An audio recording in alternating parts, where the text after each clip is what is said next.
Have we got negotiation all wrong? We're negotiating on price when we should be negotiating on value. Welcome to this Rebellious Ideas episode, where we're revisiting one of our favourite conversations with Glin Bayley, author of the Negotiation Playbook. In this conversation, Glin takes us through her value framework for negotiation, but also talks to us about how loose language leaks value and where we need to really tighten up on our negotiation.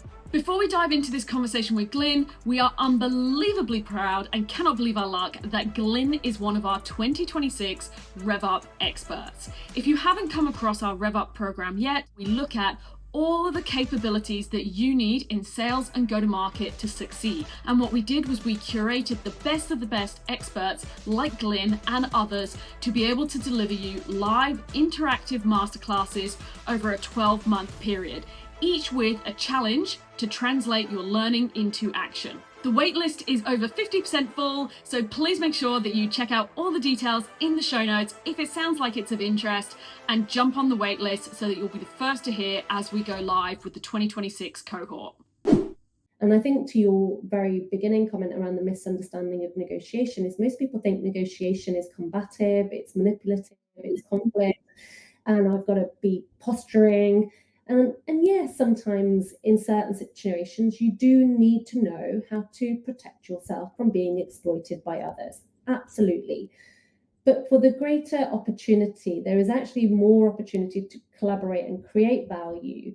And negotiation will show you how, because you learn how to read other people. If you learn how to read other people, you are way more aware of yourself. And when you learn how to master yourself, then you can learn how to master a conversation.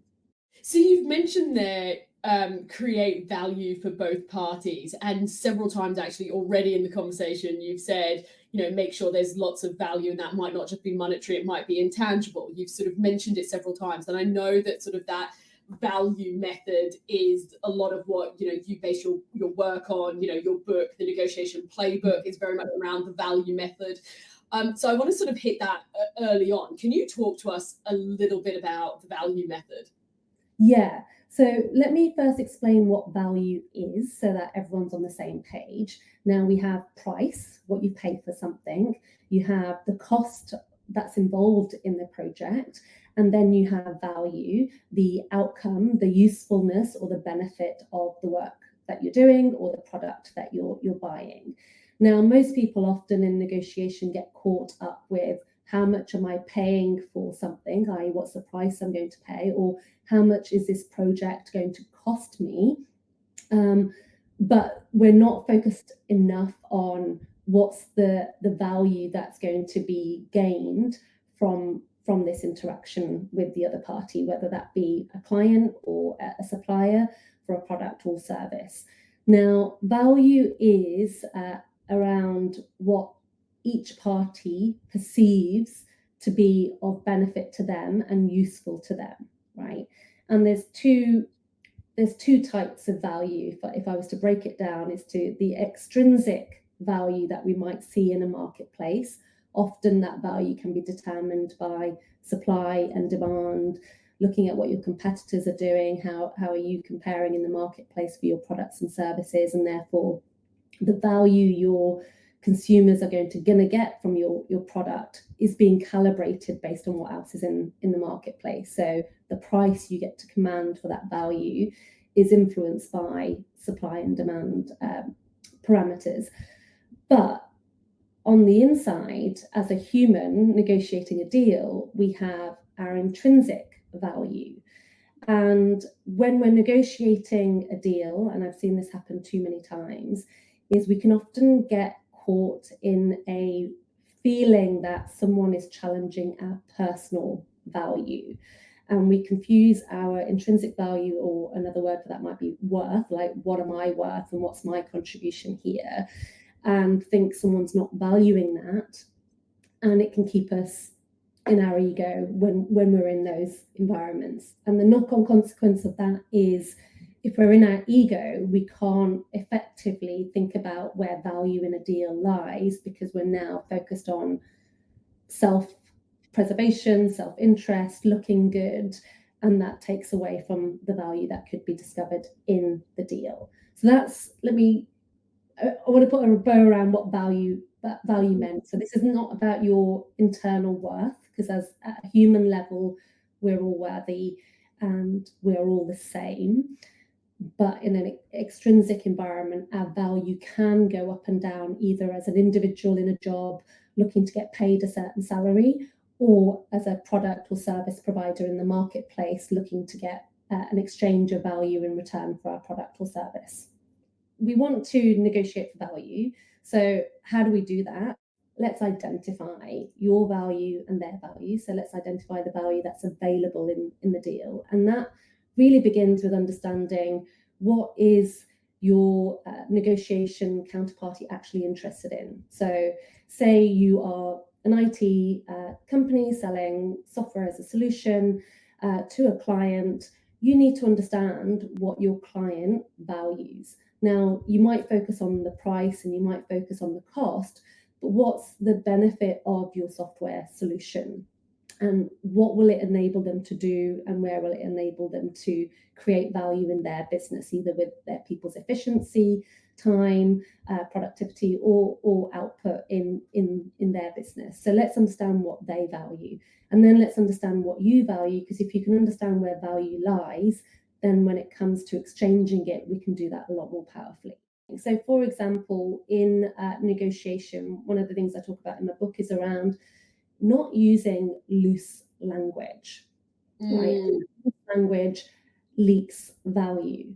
And if I say to you, hey, Abbie, I'm looking for around, and that's me making my proposal, to pay X for your product or service, I've said I'm looking for, which says I'm loose because I'm not fixed on this. I'm still searching.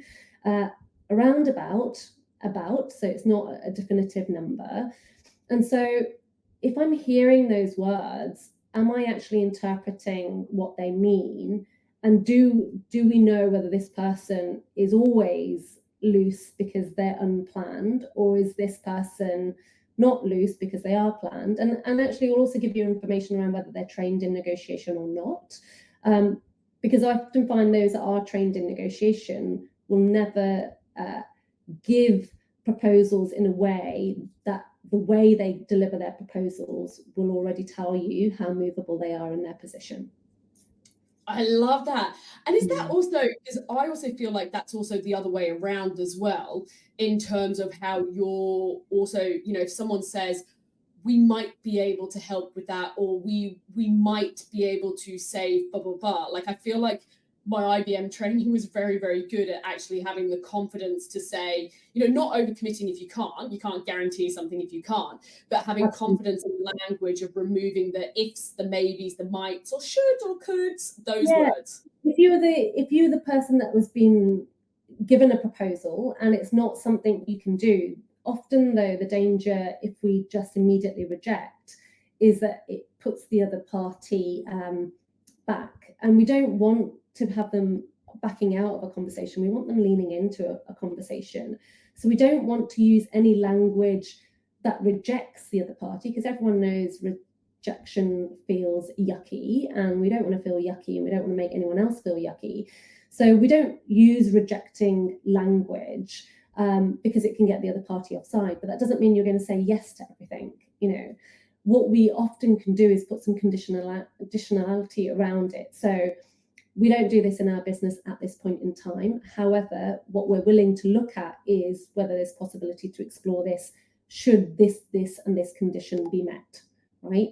And if you know those conditions for the other party can't be met, then you're not going to have the possibility to look at it. But you've remained open, and you've let the other party see that there is still an opportunity to get what they want, but they're going to have to do something in return and exchange value or meet a condition in order to get that.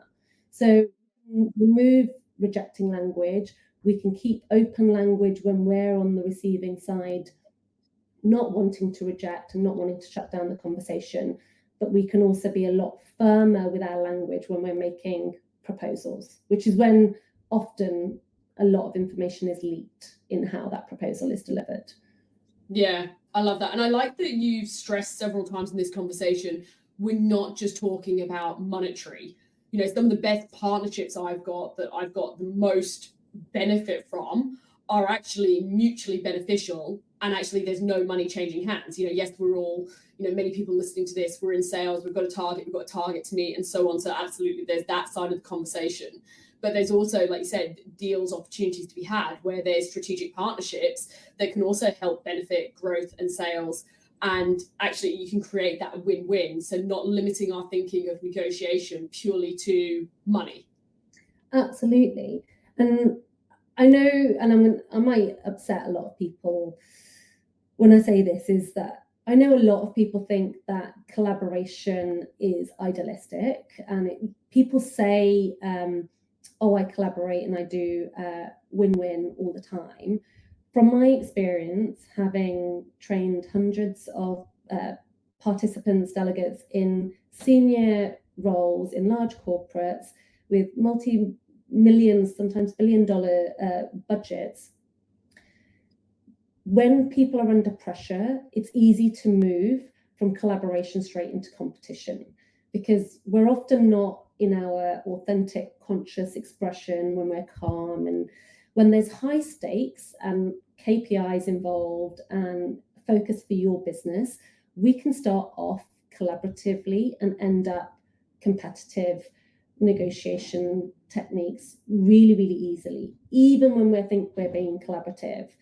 And so when I'm talking to people about thinking about win-win and what can you do to create that value exchange, whether it's monetary, whether it's intangible, is to see your counterpart. And you have to, you know, there's a framework that I take people through around understanding, are you first in a competitive environment or a collaborative environment? Because if you're in a competitive environment, then the challenge is you apply a collaborative technique in a competitive environment and you get absolutely obliterated, because you're bringing the relationship to the table, and the other person's only focused on outcome for themselves. So you have to understand what scenario you are in order to discern what the right behavior is. But what I will say is, when you're talking about strategic partnerships, and if you have got strategic partnerships, see your counterpart as a comrade. Because how would we treat someone if we didn't see them as competition, or we didn't see them as the other party? Because we don't want to be othering people. We want to create unity around our key strategic suppliers, our key strategic customers. And if we saw them as comrades that were on their own adventure, how could we support the journey we both go on together to be way more fun, way more lucrative, an opportunity for us to grow, which is ultimately what every business is in business for. Nobody's in business to stay static or to decline in value. We want to grow value. We want to grow our profitability, our revenue. So what could you do if you treated your counterpart as a comrade? What would you share? How would you share it? And what might you uncover from the other party as well? Because you're not othering them. You're going, actually, yeah, we're in this together to create this outcome. And the reason why I talk about negotiation, mastering negotiation, isn't just about what you do, it's about who you become. Because if you master negotiation, the person that you will have become on the other side of those skills will not be the person that shies away from having any conversation.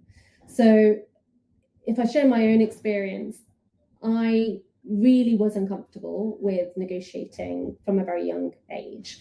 It just felt ick. It was like, oh, I don't want to be embarrassed, asking for discounts in the shop, because my mum didn't speak English. She spoke Punjabi, and growing up in England, she was originally from India. I was her translator. So I would shy away from asking the shops for a discount, because I'm like, oh, I don't want to look stupid. I don't want to be rejected. And that's a feeling that we all have as humans. But what I've learned, and I wish I'd learned it a lot earlier, was that had I not mastered those skills and got over my discomfort in my teenage years, I would have created significantly more value for myself. Because what not asking did, it stopped me from asking for pay rises. It stopped me from negotiating my salaries when I was offered new roles, because I assumed the salary that was on offer was the most they can give me, which it rarely ever is. I didn't exchange value for the way I wanted to work or how I wanted to work. So, and now post-COVID, people are wanting more balance in their lives and more opportunities. So I would say, if you want to get over feeling uncomfortable, the first thing is you've got to be willing to practice getting rejected. Making an ask, and start with something small that you don't mind, is low stakes, and allow yourself to feel the discomfort in making that ask and being okay with them saying no. In fact, go for a no, because the objective isn't necessarily to get a yes, it's to get you past the no so that you can consistently keep asking. The second thing I would say is, what I teach in the way you negotiate is you do not have to be someone else. I want you to be authentically you.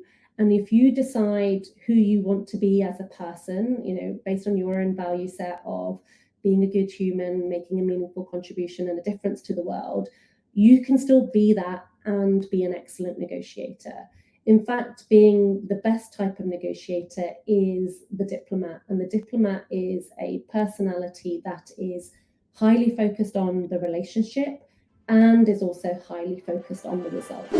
I hope you enjoyed this conversation with Glin as much as we did. As I mentioned at the start, we are so proud that Glin is one of our Rev Up experts. If it sounds like it's of interest as a capability program to explore, the link is in the show notes with all the details. Our waitlist is over 50% full, so please jump on board and you'll be the first to hear as we go live with the cohort of 2026. Finally, if you're enjoying our podcast episodes, we have got much more of Where That Came From coming really soon with the most incredible guests. So don't forget to subscribe so that you receive every episode as it goes live each Tuesday.